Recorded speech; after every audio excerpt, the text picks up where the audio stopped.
which is Tom Aspinall, fights Pavlich, and takes that fight on 2 weeks' notice, and becomes the interim champion, and fucks his back up, and can't train at all. But Aspinall, like that guy's, he's something special. He really is something special. He's a very unusual example. Because he's a heavyweight, and he's a big guy, a really big guy, but he moves so fast. And his coach, Colin, I forget, it's from Cabal, this gym that he trains at in the UK. Colin Heron, he trained Darren Till. Colin, from the early days of the career, was like emphasizing his speed. And so his speed has always been like extraordinary compared to other heavyweights. Like he just fucking moves in. It's all like fast, explosive movements. So he's got natural speed, but then he's also got a lot of training to execute quickly. So when he moves in, he closes the gap. You can see like, fuck, he's fast for a big guy. Right. Joe Rogan has just reacted to Tom Aspinall's absolutely shredded new physique. Is so much different than everybody else in the sport. Like Google. Let's come up with a good Aspinall fight. Let's watch one of them. Like, so let's see Marcin Tybura. That's a good one. He's so fucking fast, dude. The Andrei Arlovsky fight, you can see it. That's pretty fast too. We'll put the Tybura one. It's the left-hand side. Go above that to the left. Right there. Click on that. No, but it's going to be a Just small, click on it. I can't control this. That's fine. That's fine. I just want to show his movement. Look how fast he moves in. I mean, that guy's so fucking fast. Yeah. He moves like a 175-pounder. He doesn't move like a 250-pound guy. Look how quickly he closes the distance, man. His hand speed and full range of skills. Incredible stand-up, knocks guys out with one punch, black belt in jiu-jitsu, really good wrestler. His everything, and he's young. Feels good. Feels good to just have something to work towards after having a year, if not having something to work towards. I've always been in the gym, but it's nice to have a goal, have an opponent. This fight in particular has been simmering for quite some time, so looking forward to getting in there and doing the job. I just want to be a champion who fights often, regular, and fights the best guys. I don't want to be these guys who fight, with big breaks in between, because that's what's happened. Nothing to do with me. I'm ready to put a stop to that, be active, be an active champion, be a defending champion, and fight the best guys. He's the number one contender, so I think that's what champions should do, is they should fight the number one contenders. I'm the champion. He's the next best guy. Let's fight and find out who the best guy is. That's the way it's supposed to go. Cyryl's a really good opponent. He's really unique with his style. I've never fought anyone like him before. That being said, he's never fought anybody like me before. So let's get in there, see what happens. That's what dreams are made of, isn't it? That's what I got into this sport to do, is to be the UFC heavyweight champion. To walk out there, last on the card. Everyone's waiting for me. Walk in there, put in a big performance. Hey, when I was a little boy putting the gloves on for the first time, I was thinking about this kind of stuff, so I always have to keep reminding myself this the whole time. Is like, all the pressure, all the titles, all the fans and all that aside, I'm here doing what I love, I'm here doing what I dreamed of, and looking forward to going doing it. Tom Aspinall's new physique has the MMA world talking, with Fight Week officially here and UFC 321 only days away. The tension, excitement, and energy surrounding Aspinall versus Ciryl Gane have reached a boiling point. Aspinall looks in the best shape of his life, lean, explosive, and intensely focused. Fans are calling this the most dialed-in version of Aspinall we have ever seen. Every muscle appears tighter, and every movement more precise. This is not just a physical transformation, it is mental warfare. He is sending a clear message to the heavyweight division that he is ready to dominate.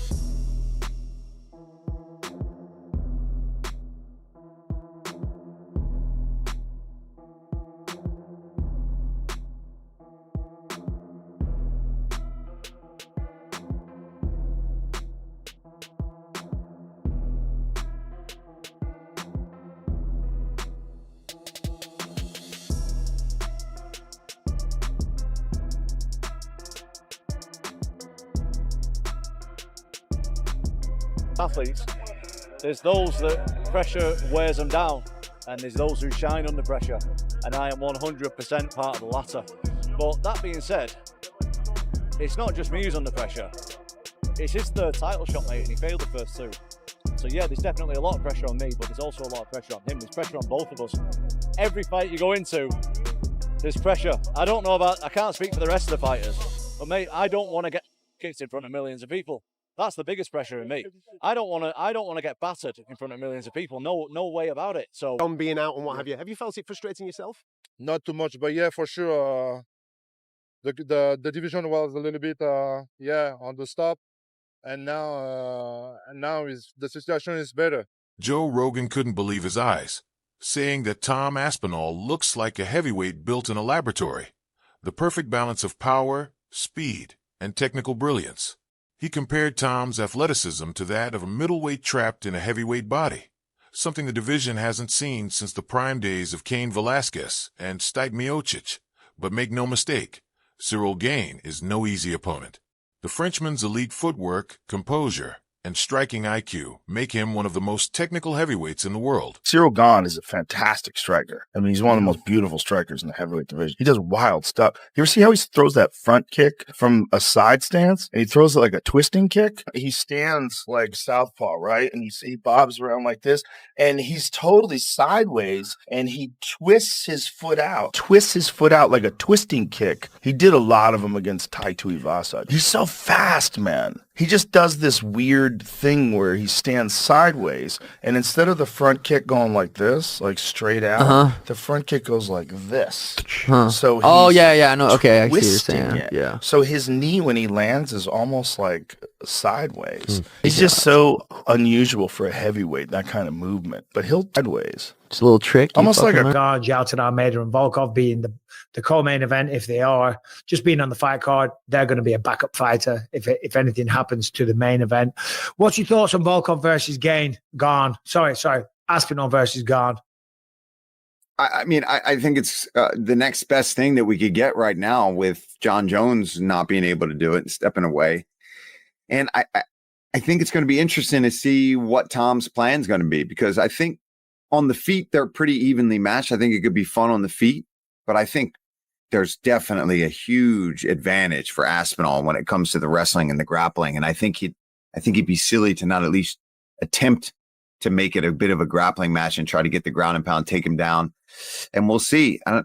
If he can defend takedowns, it could be a lot of fun. But if not, I think Tom can make some quick work. But there's a lot of pressure on Tom, man.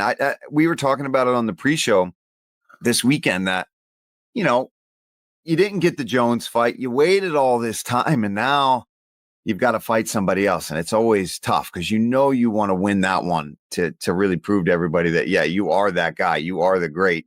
You are the best. You're the reason John didn't want to take this fight, blah, blah, blah. If you go and lose that one, you just... Yeah.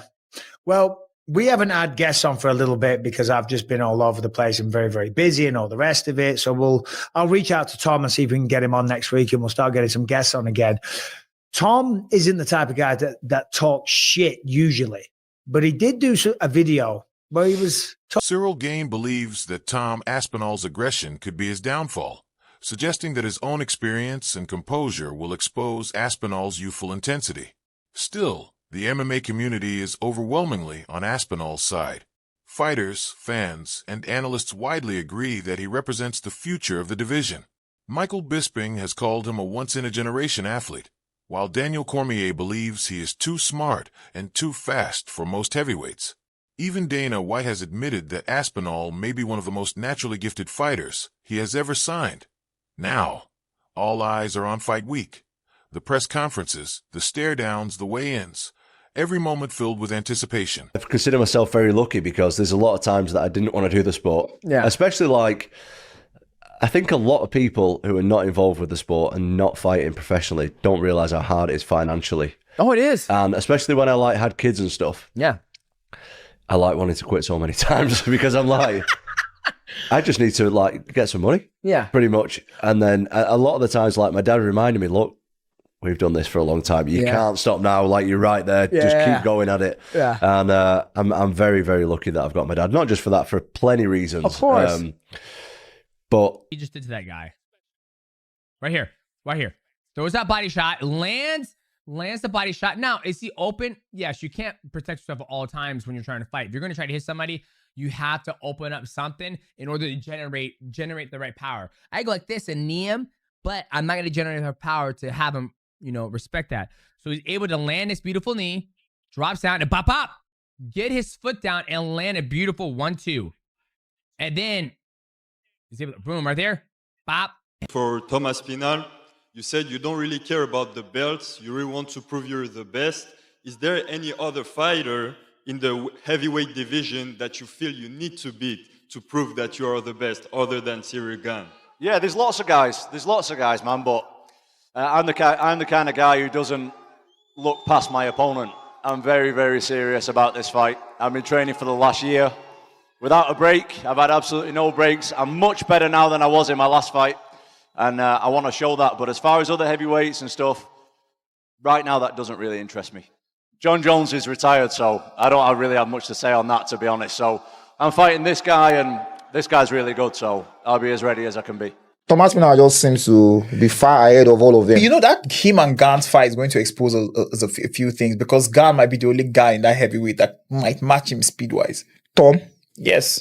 Tom is just going to do exactly what Kamzat did to DDP to him. We all know that Gane doesn't have any funny wrestling. enough, Tom never really wrestles. Does that. No, he does wrestling, but he doesn't wrestle like that. He wrestles to find a finish. Yeah. No, it might not be like a dominant wrestling the way Kamzat was, but he's going to utilize his wrestling skill against Gane. You know, Tom is a smart fighter. I hope Gane does something, like he's able to do something, because like throw a knee out of space or what. Aspinall's wrestling is not very aggressive like these guys. So if he's able to stuff if 1 or 2 takedowns and then keep it on the feet, he might have a chance. You can feel it in the air. The energy is different this time. There's something about this matchup that feels historic, like a changing of the guard in real time. Tom Aspinall knows that a dominant win over Ciryl Gane would not just earn him respect, but cement his legacy as the true king of the heavyweights. With John Jones's future uncertain and Alex Pereira teasing a move up, this fight could shape the entire future of the Ultimate Fighting Championship heavyweight division. Joe Rogan summed it up perfectly. Aspinall represents the future of MMA. Technical, humble, explosive, and dangerous. If he defeats Gane, it could change everything. This weekend, the world will find out if that prediction holds true. Because when the cage door closes, it is no longer about talk. It is about who the most dangerous man on the planet is. Right now, all signs point to Aspinall,